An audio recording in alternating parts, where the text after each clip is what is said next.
spend years of hard work and thousands of dollars to become expert in their content area, with degrees and teaching certification to prove it. We develop curriculum maps and teaching calendars to be sure to cover the appropriate standard.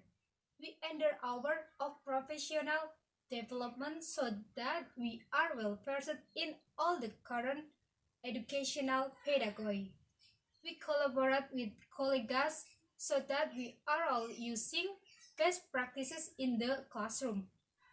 We develop assessment for students so that we can track their progress. When all this doesn't work, we have intentional intervention aimed to getting students back on, on the track. And students are still failing. The problem is that many students are not motivated to learn. Even with the perfect lesson plan in place, an unmotivated student will not learn. Some teachers claim that motivating students is not their job. It is a teacher's job to know the content and to teach it well.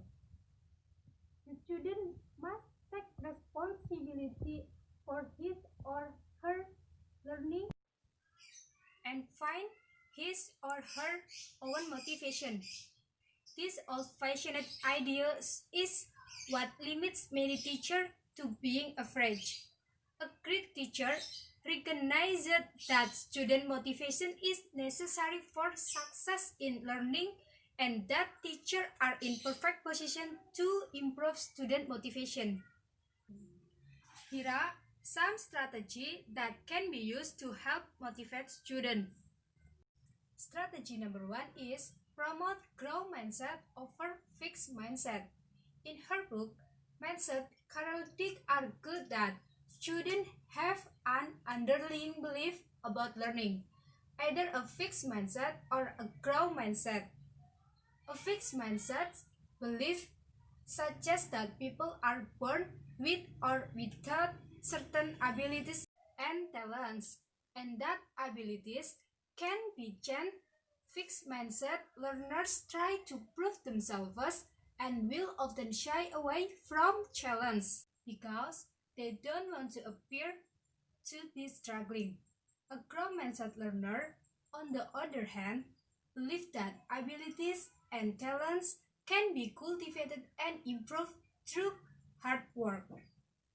Growth mindset students enjoy a challenge and see struggle and failures as necessary part of growth. Learners with a growth mindset are certainly more motivated to work hard.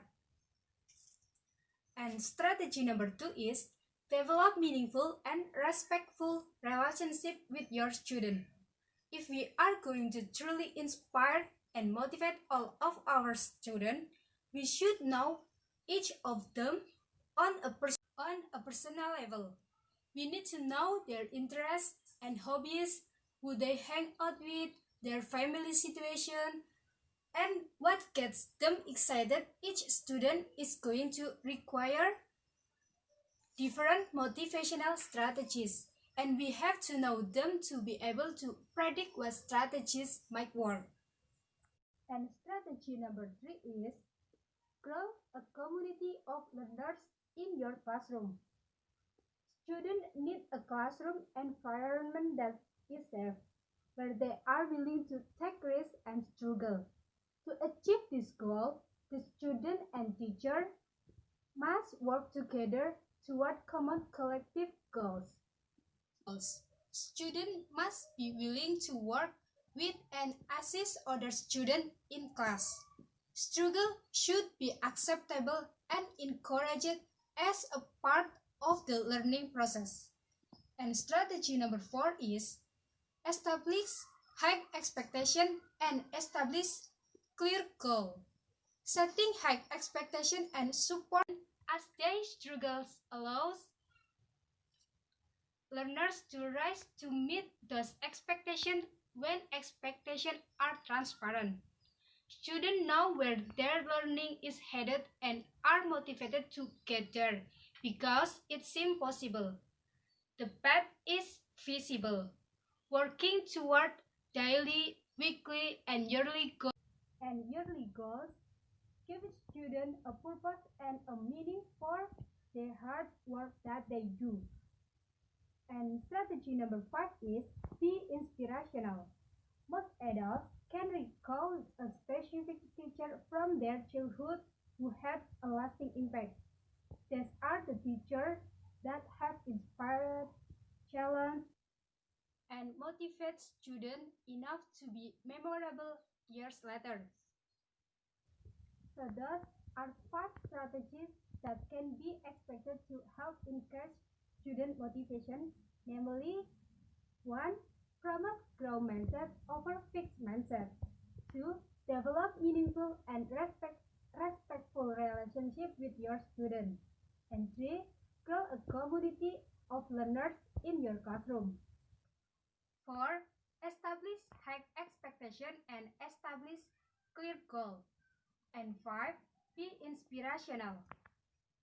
But apart from the 5 strategies above, from the student's own personality, it must also foster enthusiasm, and as a student, you can start doing it in the following ways.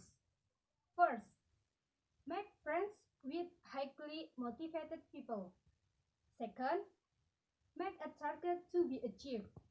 And 3, postpone pleasure temporarily for the sake of your long-term happiness. And 4, prove that you are a smart student. And finally, arrange your study time to make you learn a discipline.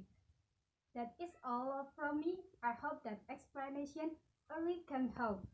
The truth is, successful and unsuccessful people do not have much variation in their abilities. They have different desires to reach their potential. The key is, don't give up and don't let what you can do interfere with what you can do. I think enough from me. Thank you very much for your attention. Wassalamualaikum warahmatullahi wabarakatuh.